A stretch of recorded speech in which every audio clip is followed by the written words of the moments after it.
생물과 에너지 챕터 3 호흡에 관해서 진행하겠습니다. 자, 우리 지난 시간에는 광합성을 다뤘고 광합성은 세포 내의 염록체에서 일어난다는 것을 배웠는데 이 챕터 3에 나오는 이 호흡은 우리가 이제 세포호흡이라고도 부르는 내용이거든요.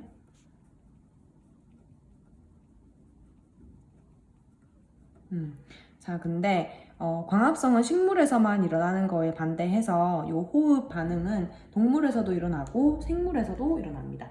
그래서 우리가 동물과 식물 세포의 구조를 다시 한번 보면 여기 지금 미토콘드리아라고 하는 보라색의 색깔을 가지는 세포 소기관이 보일 건데 동물도 가지고 있고 식물도 가지고 있는 건데 이 미토콘드리아가 굉장히 중요해요. 동물의 입장에서 먼저 설명을 해주면 우리가 영양분을 흡수를 해서 큰 영양분들은 작은 영양소로 쪼개서 포도당이라는 게 만들어지면 이 미토콘드리아가 포도당을 이용을 해서 에너지로 전환시켜주는 역할을 해.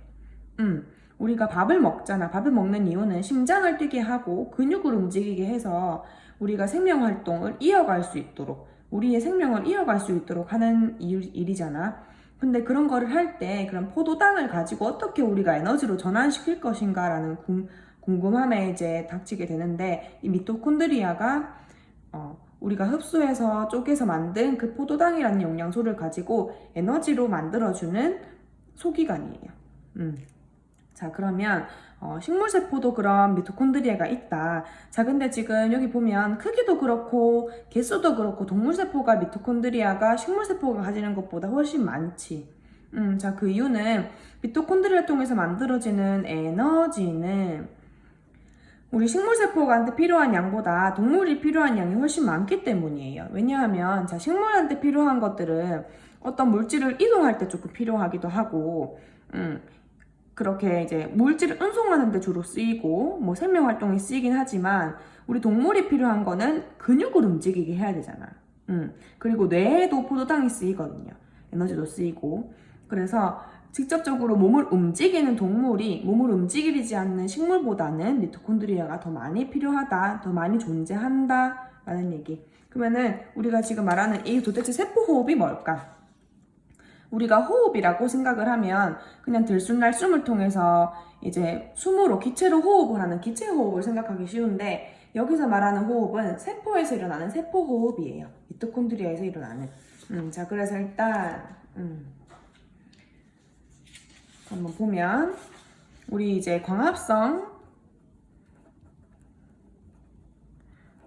반응식 먼저 볼게. 자, 그러면 이산화탄소와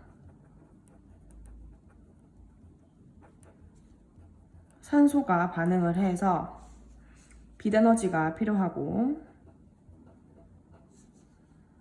포도당과 산소가 아니죠, 물이죠. 산소가 만들어지게 되는 반응이 광합성이었어요. 일어나는 곳은 엽록체.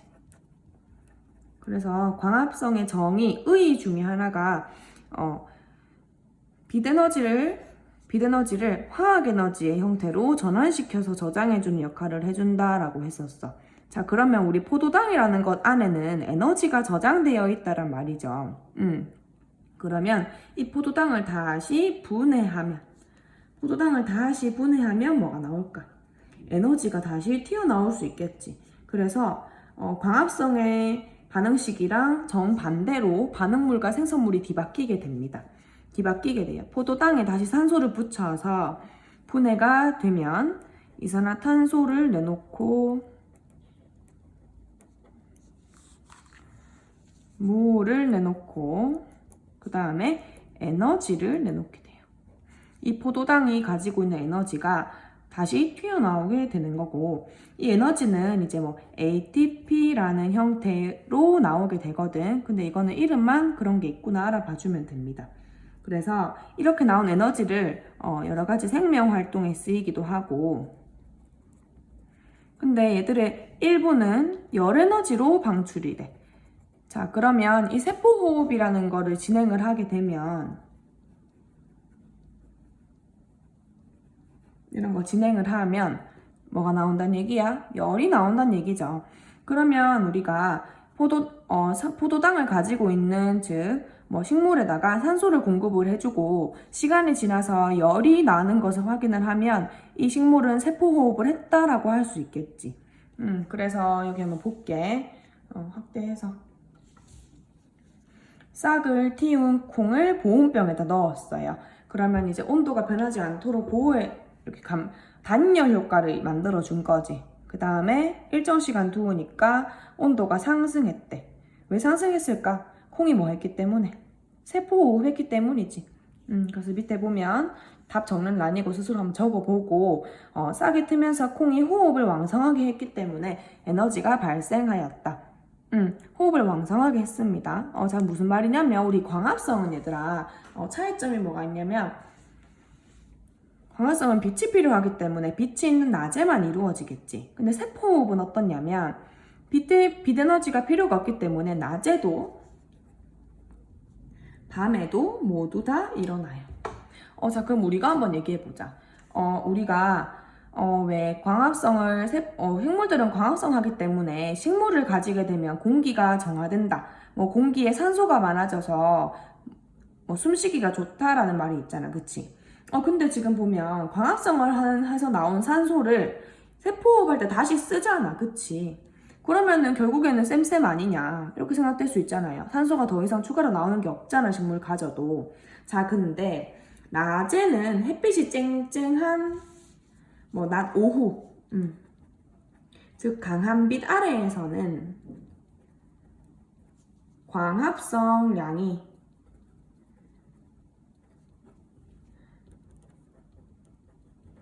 호흡량보다 많아. 그 말인즉슨 광합성을 통해서 나오는 산소가 100이라고 치면 호흡을 통해서 쓰이는 산소는 70이란 얘기니까 남는 산소가 항상 있다는 얘기고, 그치? 그 다음에 근데 아침이랑 저녁 해질 때쯤에는 빛이 약해지니까 이때는 약한 빛에서는 광합성량과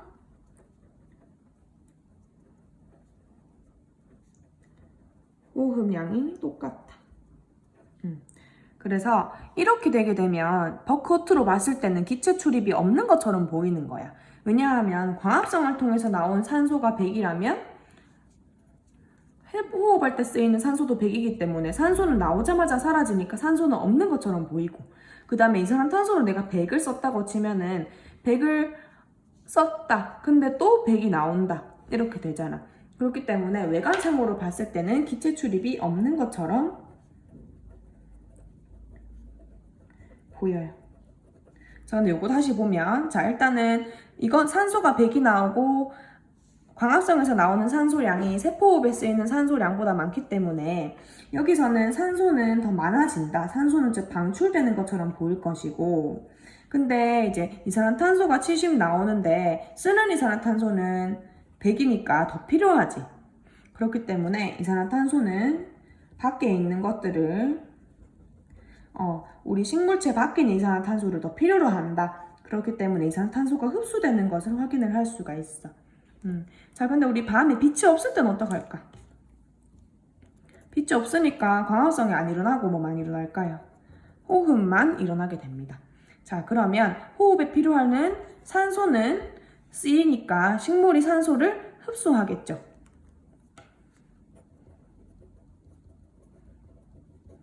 그리고 이산화탄소는 방출하겠지. 호흡에서 나오니까 이산화탄소를 기공을 통해서 밖으로 내보내겠지.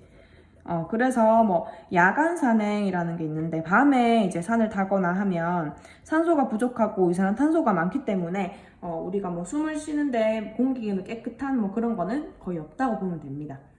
그런 말도 있어. 자, 그래서 밤낮 빛의 양에 따라서 빛의 세기에 따라서 이렇게 외관상으로 기체가 출입이 없거나 아니면 산소와 이산화탄소가 다른 형태, 다른 양상을 보이는 형태가 관찰이 될 수 있어. 자, 그래서 광합성과 호흡을 한번 비교를 한번 해볼게요. 자, 광합성은 포도당을 합성을 했지, 합성. 그치? 호흡은 방금 봤지만 포도당을 다시 분해를 했죠. 자, 그 다음에 광합성은 엽록체가 있는 세포에서 일어나니까 식물에서 일어나는 일들이겠고, 살아있는 모든 세포에서, 즉 얘는 미토콘드리아에서 일어나잖아. 그치? 요거 우리 그래서 여기는 식물과 동물에서 모두 일어난다. 그 다음에 광합성은 이산화탄소를 흡수한다. 요거 헷갈릴 수 있으니까 한번 생각해봐요. 광합성 할 때는 이산화탄소를 필요로 하니까 식물이 이산화탄소를 흡수하는 거야. 이 흡수하고 방출하는 거의 기준이 식물 기준인 거예요. 호흡은 산소는 흡수하고 이산화탄소를 방출하지. 자, 그 다음 광합성은 비대에너지를 흡수를 하고 호흡은 에너지를 방출을 하는데, 이때는 비대 형태로 방출하지 않고 일부는 열에너지, 나머지는 생명활동에 쓰이도록 이렇게 에너지를 쓰인다. 광합성은 빛이 있을 때만 일어나고 호흡은 항상 일어나더라. 그래서 미토콘드리아에서 일어난다는 거 여기 좀 작게 적혀 있으니까 추가로 적어주면 좋겠죠.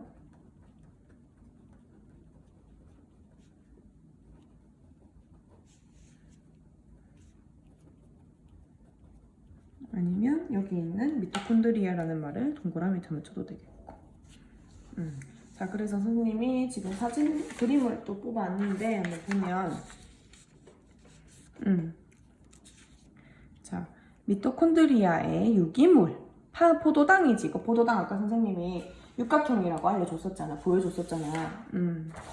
그래서 이제 이해될 거야. 우리가 책을 보거나 문제집을 풀거나 하면 포도당에다 육각형 그림을 많이 쓰거든. 육각형의 모형을 많이 써요. 그 이유가 실제로 포도당이 육각형이기 때문이에요. 자, 유기물이 들어가고, 즉 포도당이 들어가고 산소가 들어가게 되면 이 미토콘드리아라는 곳에서 유기물이 분해해서 물을 생성하고 이산탄소도 생성하고 결국 제일 중요한 에너지를 생성하더라. 선생님 아까 에너지가 ATP의 형태로 나온다라고 얘기를 했어요.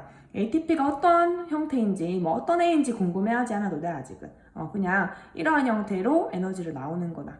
얘는 우리가 생명체에서 쓰이는 에너지 화폐 개념이거든. 이 ATP가 다른 물질에 다른 장소나 세포에 가게 되면 그 ATP를 이용을 해서 그 세포들이 에너지를 사용을 할 수가 있게 되어 있어. 그 다음 열에너지도 조금 나온다. 그치? 이것도 한번 기억을 해주자. 자, 밑에 있는 그림은 자, 빛에너지가 엽록체와 미토콘드리아의 이제 상호작용의 그림을 나온 건데, 자, 엽록체에서는 광합성이 일어나잖아. 광합성은 빛에너지를 흡수를 해서 포도당과 산소를 만들죠. 그 만들어 놓은 그 포도당과 산소를 다시 호흡하는 데 쓰인다는 얘기야. 그래서 왔다 갔다 하는 거 보이지? 그래서 우리 아까 아침이나 저녁이나 약한 빛일 때는 이 양이 모두 똑같기 때문에 얘들이 기체 출입이 없는 것처럼 보이더라. 근데 강한 빛에서는 광합성해서 만들어내는 산소량이 훨씬 많기 때문에 산소는 식물에서 방출이 되는 것처럼 보이고 이산화탄소는 흡수되는 것처럼 보이더라. 왜냐하면 광합성을 더 많이 하니까. 그래서 미토콘드리아에서도 호흡이라는 것을 하고 이제 열에너지를 방출을 하고 ATP를 만들어내서 생명활동에 이용한다. 이제 미토콘드리아는 동물과 식물에 모두 가지고 있고 호흡이 이제 동식물 모두 일어난다고 했잖아요. 근데 이건 도입부 얘기했지만 동물이 ATP를 더 많이 필요로 하기 때문에 동물이 만들어내는 에너지가 더 많고 미토콘드리아의 수도 동물 세포가 가지고 있는 수가 훨씬 많습니다.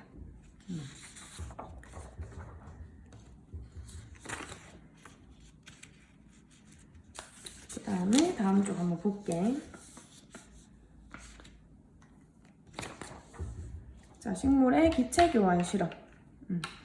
자, 요것은 이게 이제 앞에 원래 광합성 할 때 기체 교환 실험이 조금 내용이 나오거든요. 근데 우리가 지금 호흡에서 다루게 돼요. 그래서 선생님 잠깐만 확인 조금 해보면 아까는 우리가 이 지시약으로 하는 실험은 안 했던 것 같은데 그것도 한번 얘기를 해줄게. 그러면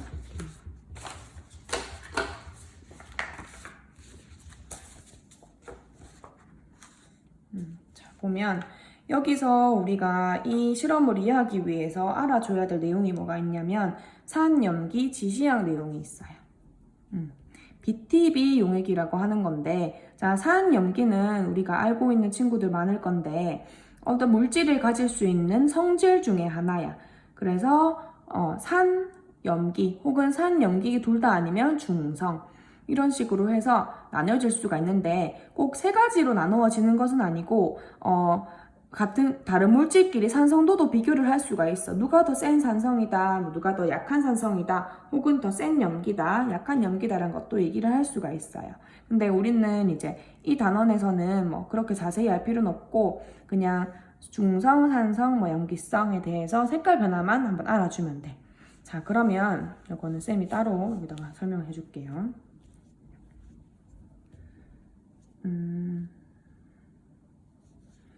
자, 이거 하기 전에 광합성에 관련된 내용 먼저 한번 해볼 건데, 자, 시험관을 3개를 준비를 해.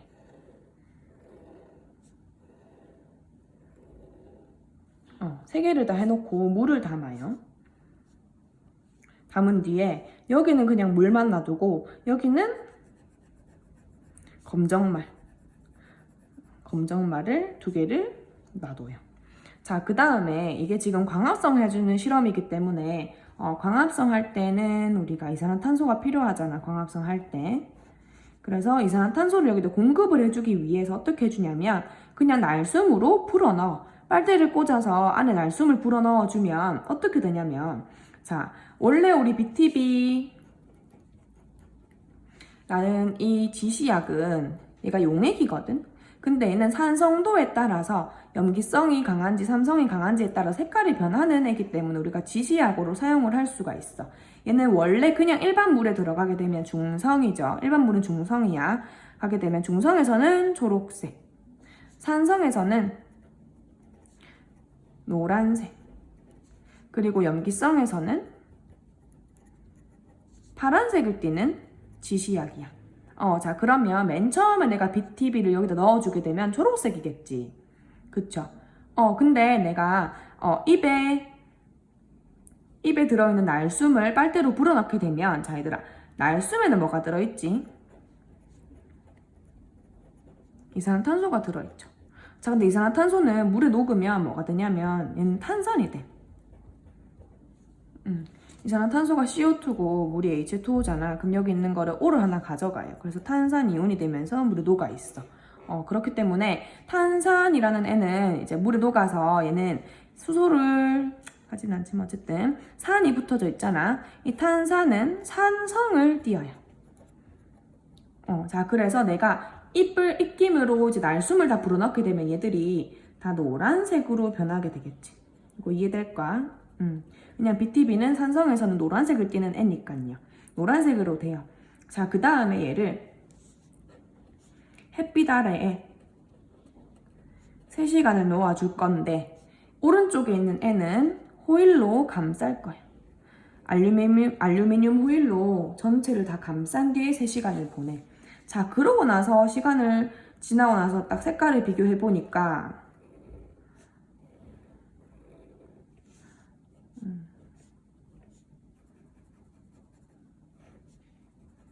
검정말 호일 벗겼으니까 벗기고 본다. 그러니까 이 왼쪽에는 그냥 물만 있었으니까 당연히 그대로 노란색이겠지. 여전히 탄산에 녹아 있으니까 산성이고 얘도 노란색이야. 근데 얘만 중간에 있는 애만 파란색으로 물색 용액의 색이 바뀐 거예요. 왜 그럴까? 자, 우리가 광합성 할 때는 이산화탄소를 사용을 하잖아. 그치? 그럼 이 검정말이 햇빛에 3시간 동안 있는 동안에 광합성을 하게 될 거고 광합성 하는 동안 얘는 이산화탄소를 계속 쓰겠지. 지금 물에 녹아있는 탄산을 계속 쓴단 말이야. 그러면 물 입장에서는 이산화탄소가 계속 뺏기니까 물의 성질은 산성에서 중성에서 염기성으로 가게 되겠죠. 이산화탄소가 계속 줄어드니까. 그치? 그래서 이렇게 파란색을 띠게 됩니다. 왜? 이산화탄소를 검정말이 썼기 때문에.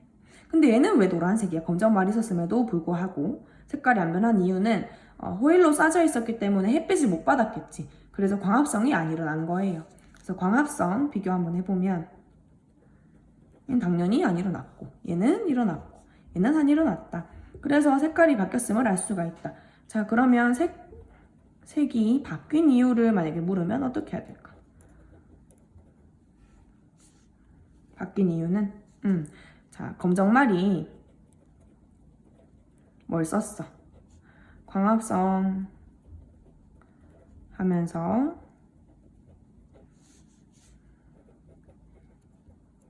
이산화탄소를 사용했기 때문에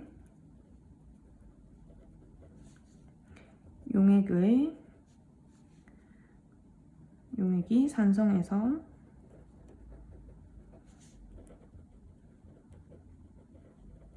로 변화했기 때문이다.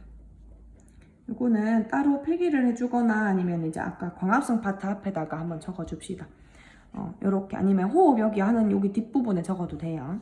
어쨌든 다 필요하니까. 그래서 이렇게 염기성이 바뀌었기 때문에 파란색으로 되는 걸 알 수가 있어. 자, 이거 실험을 한번 보고 그 다음에 이걸 한번 볼 건데 자, 여기 한번 보면요. 지금 A, B, C 이번엔 시험관 4개나 있어. 자, 근데 이번에는 B에만 확대 좀 할게. 이번에는 중간에 있는 B의 실험관에만 숨을 불어넣어서 노란색으로 만들어줬어요. 노란색 이렇게 선명한 노란색이 돼. 노란색 만드는 이유 알겠죠? 왜 노란색이 된다? 이산화탄소를 넣어줬기 때문에. 자, 그랬더니 자, A, B, C, D에서 시험관 CD에 지금 검정말을 넣고 4개의 시험관에 뚜껑을 덮은 다음 시험관 D는 알루미늄 박으로 쌌네. 감쌌네, 그치? 자, 여기 아까랑 다른 점은 지금 B에만 노란색으로 입김을 지금 불어넣어 준 거고 CD는 안 불어넣어 줬어. D를 알루미늄 박으로 감싸고 햇빛이 잘 비치는 곳에다가 두고 색깔 변화를 관찰을 했대. 자, 그랬더니 A는 당연히 그대로 있겠지. B도 노란색 그대로 있겠죠. 근데 C는 파란색으로 변했네. 자, 그러면 이 말은 무슨 말일까? 초록색에서 파란색으로 갔다는 얘기는 염기성이 되었다는 얘기고 이 물에는, 이 용액에는 이산화탄소가 녹아 있었을 거예요. 탄산이온이 조금은 있었을 거야. 왜냐면 잘 녹거든, 이산화탄소는 물에. 그래서 그거를 다 사용했기 때문에 파란색이 된 거지. 그렇겠죠. 자, 근데 D는 봐봐. D는 노란색이 되었네. 왜 노란색이 됐을까, 혼자? 초록색에서 노란색이 됐어. 무슨 말일까?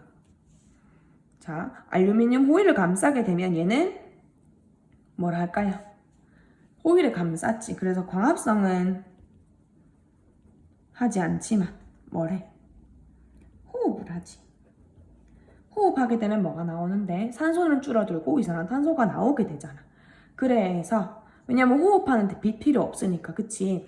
그러면 호흡을 통해서 얘가 CO2 이산화탄소를 발생시켰기 때문에 이게 물에 녹으면서 산성이 되고 산성 때문에 노란색이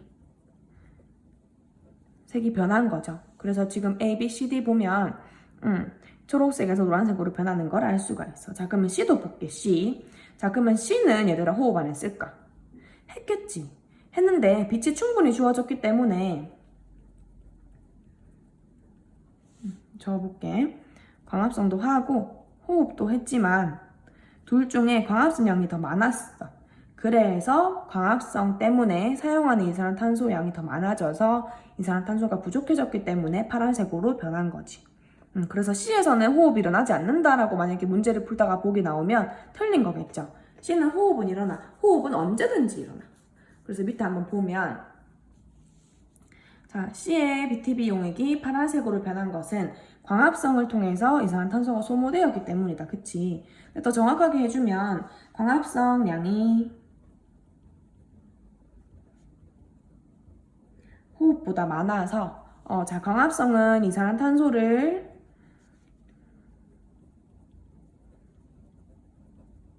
사용하고 산소를 만들어주는 게 광합성인데 호흡은 산소를 사용하고 이산화탄소를 만들어주잖아. 근데 광합성량이 더 많다고 하면 만들어지는 이산화탄소보다 쓰이는 게, 즉 필요한 양이 더 많기 때문에 이 부족한 양을 보충하기 위해서 물에 녹아있는 이산화탄소를 쓰는 거지.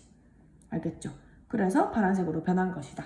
자, 그러면 정리 2번 보면 D의 BTB가 노란색으로 변한 이유는 호흡을 해서 이산화탄소를 방출했기 때문이다.